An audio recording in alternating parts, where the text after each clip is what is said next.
যেখান থেকে সহজ সেখান থেকে বেছে নেন, যাচাই বাছাই করে নেন, পরকালে আপনি মুক্তি পাবেন যদি আপনার চিন্তা চেতনা সৎ স্বচ্ছ এবং আমলে সলেহ থাকে।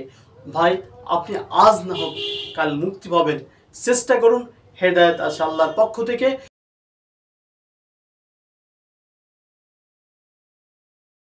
বলছিলাম দিন এবং ধর্ম। হে ভাই, হে মুসলিম ভাই, এ যুবক ভাই, আপনার দিন এবং ধর্ম যেটা আপনাকে কল্যাণের পথ দেখায়, যেটা আপনাকে অকল্যাণের পথ দেখায়, দিনটা আপনাকে জানতে হবে স্বচ্ছ সুন্দরভাবে এবং তা গ্রহণ করতে হবে অবশ্যই নিঃসন্দেহে। বলছিলাম সেই কথাই যেটা আপনি পৃথিবীতে সমস্ত কাজ যাচাই বাছাই করে দেখে শুনে আপনি সবচেয়ে সুন্দরটা গ্রহণ করেন। হে ভাই, হে মুসলিম ভাই, আপনি কখনো আপনার নিজ ব্রেন বুদ্ধি আকল দিয়ে ভেবেছেন যে আপনি ধর্মের বিষয়ে যেটা করছেন সেটা আসলে কি সঠিক না বেঠিক? এটা কি আমার দলিলে আছে না নেই? যার বিনিময়ে আমি এহকালে শান্তি পাব, পরকালে মুক্তি পাব, এমন একটা বিষয় যেটা আপনাকে জান্নাত এবং জাহান্নাম দুইটা পথ, যদি সঠিক সুন্দর পথ অবলম্বন করেন তাহলে অবশ্যই জান্নাত, যদি ভুল পন্থা অনুযায়ী যান এবং বিপথে যান তাহলে অবশ্যই আপনার জন্য সেই দুঃখিত খারাপ জায়গা জাহান্নাম। তাহলে আপনি সব জায়গায় একটু ভাবুন, আপনি সব জায়গায় আপনি চালাকি চতুরতা সব কিছুই আছে, কিন্তু দিনের বেলায় হকের পরে নেই।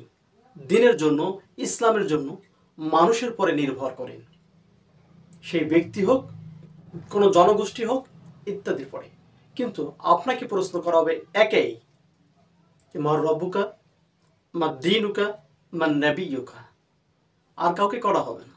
অতএব আপনার দিন আগে জানতে হবে, আল্লাহ সুবহানাহু ওয়া তাআলা কে আগে জানতে হবে, মুহাম্মদ সাল্লাল্লাহু আলাইহি ওয়াসাল্লাম কে জানতে হবে, আপনার দিন কি সেটা জানতে হবে। বলছিলাম সব জায়গায় ভালোভাবে জেনে বুঝে কাজ করার চেষ্টা করেন।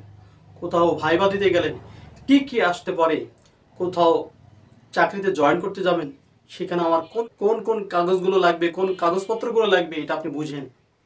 লেনদেন করার সময় সেখানেও আমি কি বিক্রি করলাম, কত টাকা আসলো সেটা আপনি গুনিয়ে বুঝে নেন। এমনকি যখন বেতন পান তখন কত টাকা আসলো, বোনাস আসলো কিনা, কি আজকে মাসের কম দিল কিনা, এবং তার কোনো টাকা পয়সা কোনো টাকায় ছেঁড়া আছে কিনা, কোনোটায় জাল আছে কিনা, সে টাকার ভিতরে কোনো কাটা ফাটা আছে কিনা, জাল আছে কিনা, সেটা আপনি দেখে নেন, বুঝে নেন। কোনো জামা কাপড়, কোনো জুতা, কোনো জিনিস কিনতে গেলে সেখানেও আপনি যাচাই বাছাই করে নেন যে আমার এটা ঠিক আছে কিনা, মজবুত হবে কিনা, ভালো হবে কিনা, দামের সাথে আমি ঠকে গেলাম কিনা। আলু পটল কেনার সময় সেখানেও আপনি দেখে নিচ্ছেন, মাপে বিশ্বাস করছেন না, ভালোভাবে দিতে বলছেন, এমনকি পচাগুলো বাদ দিয়ে দিতে বলছেন, মাছটাও দেখে নিচ্ছেন। সম্মানিত ভাই, প্রত্যেকটা জায়গায় এক নম্বরটা চাচ্ছেন, ভালোটা চাচ্ছেন, পচা না বাসি না ইত্যাদি সব পরিহার করে ভালোটাই নেওয়ার চেষ্টা করছেন। আর দিনের বেলায় সম্পূর্ণ, ধর্মের বেলায় সম্পূর্ণভাবে কোনো ব্যক্তির আস্থার পরে বিশ্বাস করছেন, সেই ব্যক্তির পরে আস্থা করছেন, বিশ্বাস করছেন, কিন্তু কখনো আপনি দেখলেন না যে আসলে যেটা আমি করছি, যে কর্মটা করছি, যে পন্থাটা করছি আছে কি না। আমি ভুল বলবো না, কিন্তু আপনি দেখবেন না যে আমার কর্মটা দিয়ে জান্নাতে যাব, সেই কর্মটা অবশ্যই ভালো হতে হবে। পৃথিবীতে এই দুনিয়ায় সামান্য জায়গায় একটু ঠকে আসলে দ্বিতীয়বার সেখানে কেউ যাবে না। একবার যেখানে পতিত হয়েছে সেখানে আর পড়বে না, সেখানে আর যাবে না, যেখানে ঠকিয়েছেন সেখানে আর যাবে না। দুনিয়ার আলো পটল জিনিসপত্রে যেখানে আপনাকে ঠকাইছেন তারপরে যাবেন না।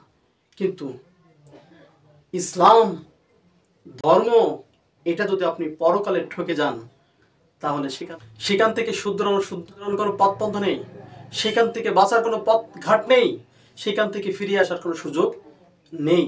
এই জন্য আপনি আজ থেকে যখনই যেভাবে যে কর্মটা করবেন সেটাই দেখবেন যে আল্লাহ সুবহানাহু তাআলার নির্দেশ আছে কিনা, সেটা মুহাম্মদ সাল্লাল্লাহু আলাইহি সাল্লাম সেটা করতে বলেছেন কিনা, কতটুকু করতে বলেছেন, কতটুকু করতে বলেননি, কতটুকু গৃহীত হবে আমল, কতটুকু পরিত্যাগ করতে হবে, এগুলো জেনে বুঝে আপনার বিবেক আকল দিয়ে পৃথিবীতে নিঃশ্বাস ছাড়ার পূর্বেই, মৃত্যু আসার পূর্বেই আপনি একটু দেখে যাচাই বাছাই করে নিন।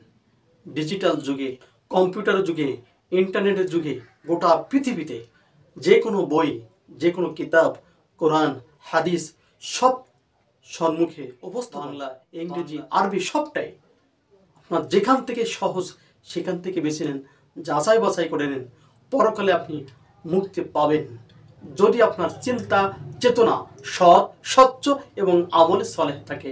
ভাই, আপনি আজ না হোক কাল মুক্তি পাবেন। চেষ্টা করুন, হেদায়েত আসে আল্লাহর পক্ষ থেকে। সে হেদায়েতের মুক্তির মধ্যে, সেটা হেদায়েতের মধ্যে আপনি যেন ঢুকতে পারেন। যেভাবেই আমরা সালাতের মধ্যে বলছি, ইহদিনাস সিরাতাল মুস্তাকিম, হে আমার রব, আপনি আমাকে সহজ সরল সুন্দর পথ দেখাও। ঠিক তেমনি আপনি আপনার কর্ম দিয়ে সেই সৎ পথের সন্ধান নেন। ইনশাআল্লাহ আল্লাহ সুবহানাহু তাআলা আপনাকে, আল্লাহ সুবহানাহু তাআলা সৎ পথ দেখাবেন এবং আপনাকে কিয়ামতের কাঠগড়ায় মুক্তি পাবেন। আশা করি আল্লাহ সুবহানাহু তাআলা আপনাকে সৎ বুদ্ধি উদয় করুন।